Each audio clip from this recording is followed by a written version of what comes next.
사랑하는 초업제일교회 성도 여러분, 유튜브 시청자, 구독자 여러분 반갑습니다. 김정빈 목사입니다. 간밤에도 평안히 잘 주무셨습니까? 오늘은 2026년 4월 7일 화요일 아침입니다. 오늘도 주 안에서 복된 날 되시기를 주의 이름으로 축원드립니다. 제가 기도하고 오늘의 말씀 묵상을 시작합니다. 하나님 아버지 감사합니다. 또 이렇게 한 날을 우리에게 허락하여 주시니 감사합니다. 간밤에도 지켜주시고 또 좋은 날 주셔서 감사합니다. 이 하루를 하나님의 뜻대로 하나님의 영광을 나타내는데 잘 사용하는 우리 모두가 되게 하여 주옵소서. 이 시간도 말씀 묵상할 때에 주님의 음성을 들으며 나를 향한 주님의 뜻을 발견할 수 있도록 도우시고, 또한 깨달았다면 그 말씀대로 믿음으로 살아내는 복된 날 될 수 있도록 역사해 주옵소서. 이 시간을 주께 의탁하며 예수님 이름으로 간절히 기도하옵나이다. 아멘. 할렐루야. 좋은 아침입니다. 자, 이제 마태복음은 끝이 났고 이제 오늘부터 시편 말씀을 또 말씀 묵상합니다. 시편 90편입니다. 1절부터 17절 말씀 우리 개역 개정판으로 한번 다 같이 읽도록 하겠습니다. 하나님의 사람 모세의 기도. 주여, 주는 대대 우리의 거처가 되셨나이다. 산이 생기기 전 땅과 세계도 주께서 조성하시기 전 곧 영원부터 영원까지 주는 하나님이시니이다. 주께서 사람을 뒷굴로 돌아가게 하시고 말씀하시기를 너희 인생들은 돌아가라 하셨사오니 주의 목전에는 천년이 지나간 어제 같으며 밤의 한순간 같을 뿐임이니이다. 주께서 그들을 홍수처럼 쓸어 가시나이다. 그들은 잠깐 자는 것 같으며 아침에 돋는 풀 같으니이다. 풀은 아침에 꽃이 피어 자라다가 저녁에는 시들어 마르나이다. 우리는 주의 노에 소멸되며 주의 분내심에 놀라나이다. 주께서 우리의 죄악을 주의 앞에 놓으시며 우리의 은밀한 죄를 주의 얼굴빛 가운데에 두셨사오니 우리의 모든 날이 주의 분노 중에 지나가며 우리의 평생이 순식간에 다하였나이다. 우리의 연수가 70이요 강건하며 80이라도 그 연수의 자랑은 수고와 슬픔뿐이요 신속히 가니 우리가 날아가나이다. 누가 주의 노여움의 능력을 알며 누가 주의 진노의 두려움을 알리까? 우리에게 우리 날 계수함을 가르치사 지혜로운 마음을 얻게 하소서. 여호와여 돌아오소서. 언제까지니까 주의 종들을 불쌍히 여기소서. 아침에 주의 인자하심이 우리를 만족하게 하사 우리를 일생 동안 즐겁고 기쁘게 하소서. 우리를 괴롭게 하신 날 수대로와 우리가 화를 당한 연수대로 우리를 기쁘게 하소서. 주께서 행하실 일을 주의 종들에게 나타내시며 주의 영광을 그들의 자손에게 나타내소서. 주 우리 하나님의 은총을 우리에게 내리게 하사 우리의 손이 행할 일을 우리에게 경고하게 하소서. 우리의 손이 행한 일을 경고하게 하소서. 아멘. 네, 오늘도 먼저 주의할 때 은혜 받으시기를 바랍니다. 자, 오늘 1절, 2절, 2절의 말씀은 하나님을 향한 서론적인 고백의 찬양이 나오고 있습니다. 자, 1절, 2절은 우리 90편의 시작이자 또한 10편 4권의 시작을 알리는 고백의 바로 찬양입니다. 이 여는 20편 전체의 주제를 드러냅니다. 바로 하나님이 이스라엘 역사 속에서 그들의 보호자이셨음을 고백하는 것입니다. 동시에 이 고백은 과거에 대한 반성이기도 합니다. 1절에서 이스라엘의 보호자로서 하나님을 은유하는 표현들은 거처, 히브리어로 마온이라는데 이 거처로 짐승의 은신처를 가리키며 아무도 알 수 없는 은밀하고 안전한 곳을 가리키는 단어입니다. 시인은 이스라엘 역사에서 대대로 하나님이 직접 그들을 안전하게 지키시는 보호자가 되셨음을 강조하는 것입니다. 2절에서 시인은 태초의 순간을 회상합니다. 그 모든 장엄한 기원의 장면이 결국 하나님과 자신 사이의 간격을 더욱 깊이 자각하게 만들고 영원부터 영원까지 주는 하나님이시니다라는 고백으로 이어집니다. 창조의 사건조차 하나님이 이미 계셨던 영원성과 비교할 수 없기에 시인은 자신의 유한성을 인식합니다. 결국 시인은 인간의 불완전성과 하나님에 대한 의존성을 고백합니다.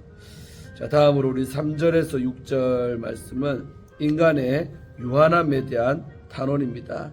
3절은 백성의 보호자인 하나님이 이제는 그들을 돌보시지 않는다는 현실에 대한 자각을 드러냅니다.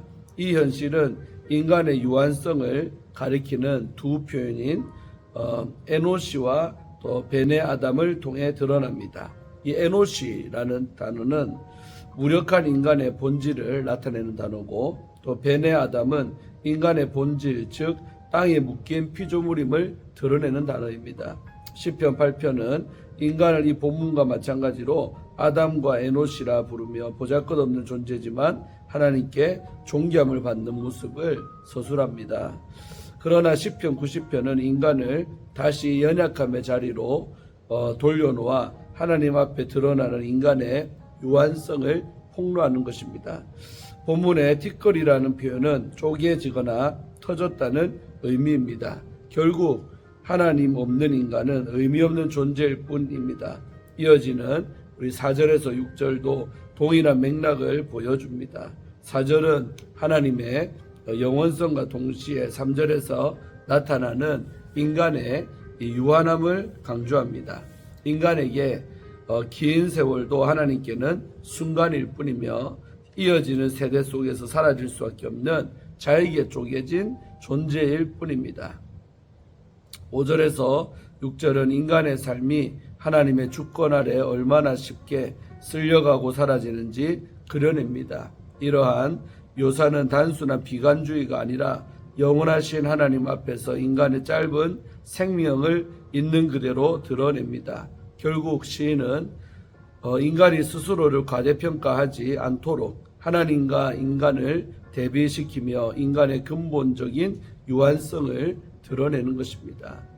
자, 우리 다음 7절에서 10절 말씀은 우리 하나님의 진노하심에 대한 단언이 나오고 있습니다. 7절에서는 인간의 삶이 더욱 짧아진 결정적 원인으로 하나님의 진노하심이 제시가 됩니다. 인간의 고통과 불안은 단순한 유한성 때문이 아니라 죄에 대한 하나님의 심판에서 비롯되었습니다. 즉 시인은 하나님의 진노 앞에서 인간 존재의 연약함과 더 실존적 위기를 정면으로 드러냅니다.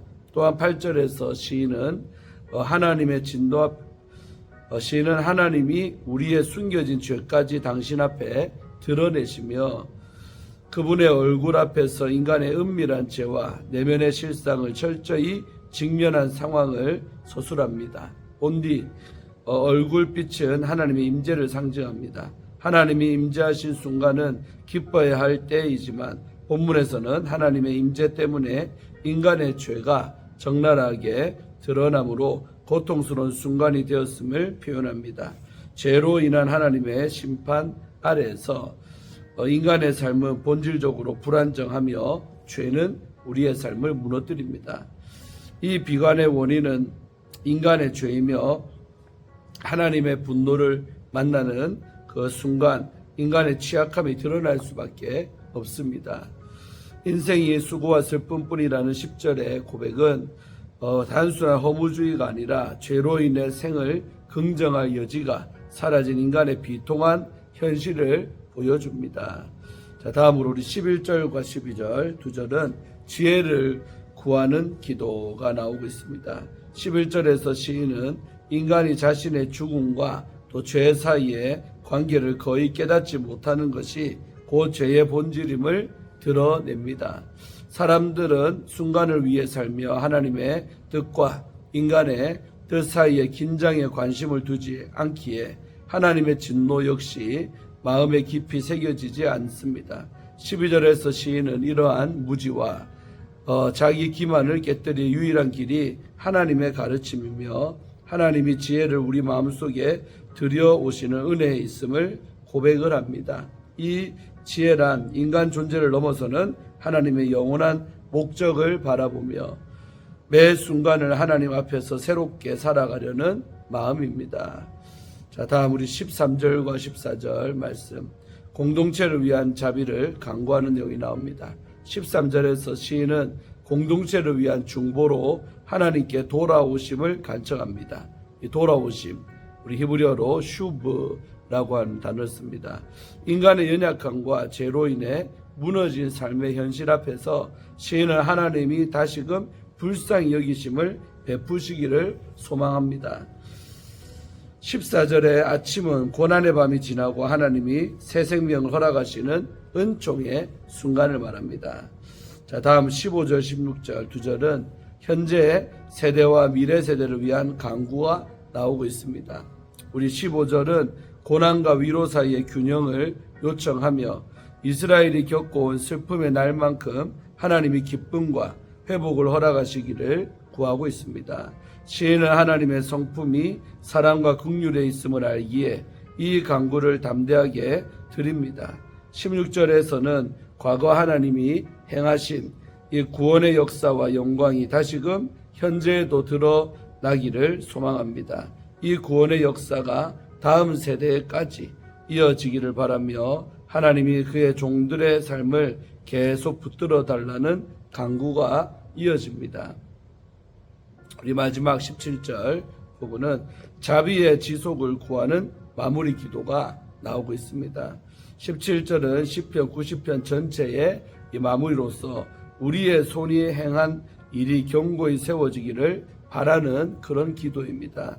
유한한 인간의 행위는 하나님이 함께 하실 때 비로소 의미와 지속성을 얻게 됩니다. 하나님의 은총이 그 위에 머물 때 그 일은 하나님의 영원에 참여하는 흔적으로 남습니다. 아멘. 예, 우리 주예는 마쳤고요. 주여 우리를 불쌍히 여기소서라는 우리 제목으로 이렇게 말씀 나눌 때 은혜 받으시기를 바랍니다. 성경이 말하는 긍휼, 즉 불쌍히 여기는 마음은 상대가 가장 비참하고 연약한 상태에 있을 때 그 고통을 자신의 것처럼 느끼며 끝까지 품는 마음을 뜻합니다. 오늘 우리가 함께 묵상할 시편 90편은 모세의 기도입니다. 인생의 황혼기에서 모세는 광야 40년 동안 수많은 죽음을 목격하며 안개처럼 사라지는 인간의 유한함을 뼈저리게 경험했습니다. 그 절망의 끝에서 모세는 하나님의 긍휼을 붙들고 부르짖습니다. 주여 우리를 불쌍히 여기소서. 자, 1절에서 6절 말씀은 영원한 거처와 덧없는 인생을 말하지요. 모세는 먼저 하나님을 이렇게 고백합니다. 주여 주는 대대에 우리의 거처가 되셨나이다. 여기서 거처란 맹수가 덮칠 때 몸을 숨기는 피난처요, 또 생명을 보존하는 은신처입니다. 모세는 고백합니다. 광야 같은 세상 속에서 우리를 지켜주시는 분은 오직 하나님이시라고 말입니다. 하나님은 우리가 지어지기 전, 상과 땅이 생기기 전부터 계셨던 영원한 분이십니다. 하나님께서 천년도 지나간 하루 같고 밤의 한순간에 불과합니다.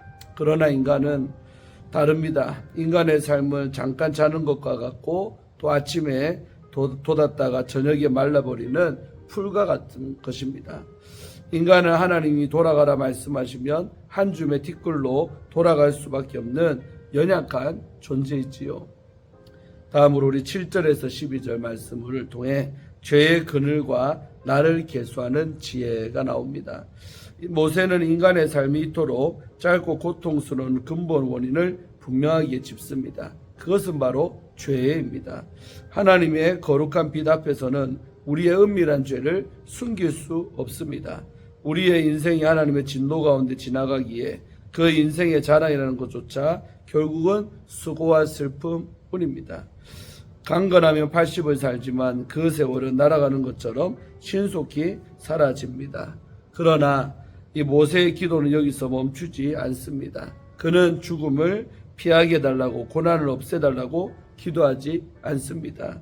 대신 이렇게 기도하지요. 우리에게 우리날 계수함을 가르치사 지혜로운 마음을 얻게 해달라고. 12절이죠. 지혜란 무엇일까요? 바로 하나님의 뜻대로 살아가는 능력입니다. 나의 유한함을 깨닫고 영원하신 하나님께 내 삶을 맡기는 것이 바로 지혜입니다. 인생은 한 번만 쓸 수 있는 소중한 동전과 같습니다. 그 동전을 어디에 쓰느냐가 바로 지혜의 문제입니다. 13절에서 우리 17절 말씀은 고난의 연수만큼 채우시는 기쁨이 나옵니다. 인생의 허무함을 깨달은 모세는 이제 하나님께 매달립니다. 여호와여 돌아오소서. 언제까지니까 주의 종들을 불쌍히 여기소서. 13절 말씀이죠. 모세는 이어서 간청합니다. 우리가 눈물을 흘리며 보낸 세월 이상으로 주님의 한결같은 사랑으로 아침마다 우리를 만족하게 해달라고 말입니다. 그는 세상의 성공이 아니라 하나님의 사랑으로 기뻐하는 삶을 구했습니다. 이 기도는 하나님의 긍휼을 맛본 자만이 드릴 수 있는 기도입니다. 모세는 마지막으로 하나님의 은혜가 우리 위에 임하여 우리 손이 행한 일을 우리에게 경고하게 해달라고 기도를 합니다. 문자적으로는 우리 손의 일들을 이루소서라는 의미죠. 본 시편이 가나안 땅 입성을 목표로 하는 광야 여정 속에서 기록된 것임을 고려할 때 여기에서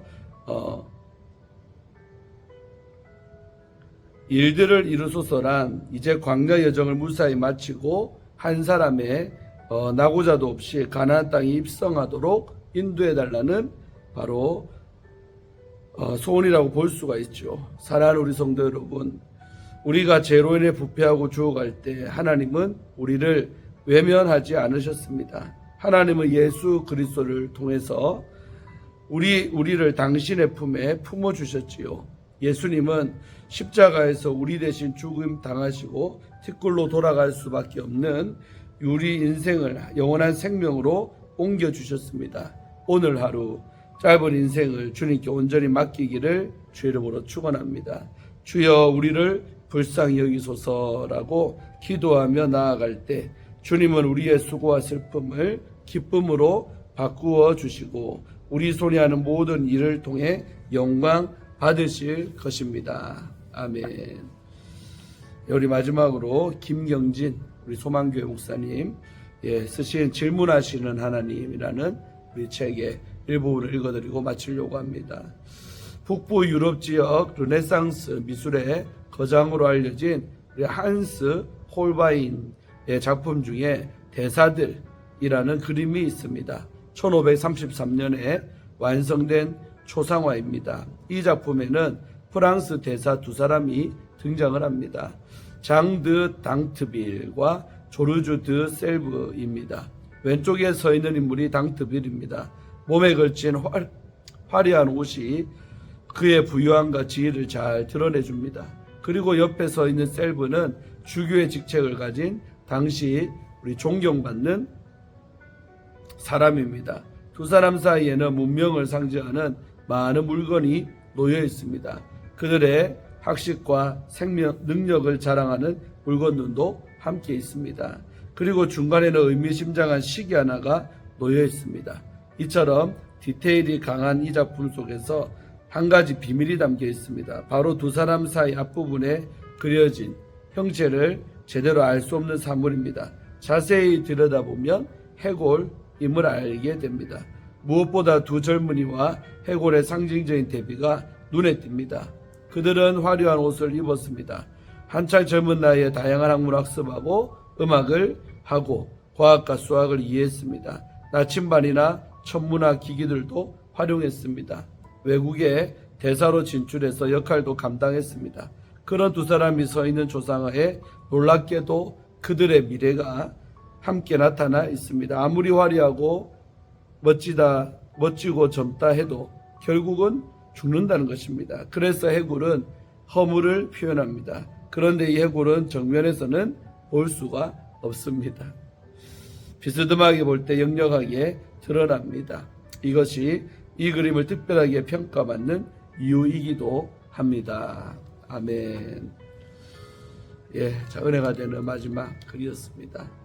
오늘도 시편 말씀을 통해 은혜 받으신 줄로 믿습니다.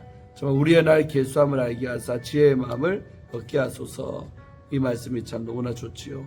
그래서 우리가 하루하루가 정말 하나님 은혜 없이는 살 수 없는 인생을 깨닫고 또 그 날의 귀함을 알고 그것을 깨닫고 사는 것이 지혜로운 마음이다 하는 것을 알게 됩니다. 그런 마음으로 살아가는 모든 성도님들 되시기를 주의 이름으로 축원드립니다. 제가 기도하고 오늘의 말씀 묵상을 마칩니다. 하나님 아버지 감사합니다. 시편 90편 말씀을 통해 은혜 받게 하시고 또 우리를 향한 레마의 말씀도 깨닫게 하심에 감사합니다. 우리 인간이 얼마나 연약하고 유한한 존재인 것을 우리는 다시 한번 깨닫습니다. 그러기에 우리가 더욱더 하나님을 붙들 수밖에 없는 인생임을 또한 고백합니다.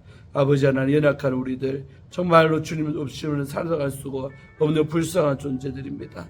아버지, 오늘도 주님을 철저하게 더 의지하고 주님을 붙들고 살아가는 우리가 다 되게 하여 주시옵소서. 감사드리옵고 오늘 이 하루의 삶도 주께 의탁하며 예수님 이름으로 간절히 기도하옵나이다. 아멘. 할렐루야. 오늘도 주 안에서 복되는 날 되시기를 바랍니다. 또 내일 아침에 찾아뵙겠습니다. 샬롬.